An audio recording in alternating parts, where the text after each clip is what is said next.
Hello, good afternoon guys. Ito maghahanda na ako ng aming pananghalian. Zucchini. Igigisa ko lang at para malaw ka ng pasta. Ito, igigisa ko na ang bawang at sibuyas.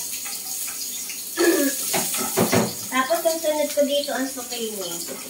At mamaya lang, ito, nagpapasalak na rin ako ng pasta para mailaw ko pagluto ng aking zucchini. Lagyan ko lang siya ng asin. Kaya, ito, ginigisa ko na lang at para malagyan ng zucchini maya-maya. Ayan, nasulak ng pasta ko.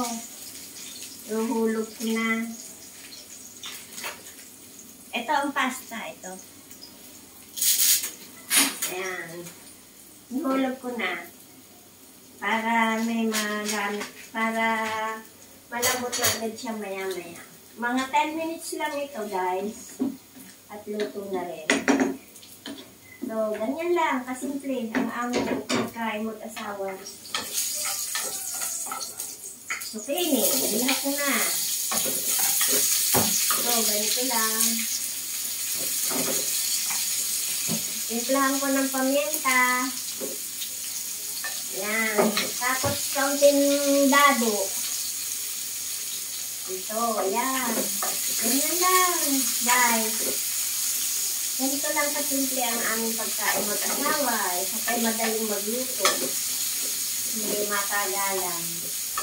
Kaya, mabilisan din naman. Pero, masarap naman ito.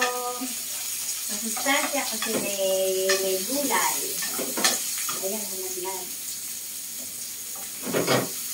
Ito, ayan. Maya-maya lang ito ay luto na at lalagyan ko na ng pasta. Kamusta na po? Ito po, sana magustuhan po ninyo ang aking video at sa araw na ito. Happy weekend po sa ating lahat and happy Saturday. Bye-bye! We love you so much! Thank you for watching!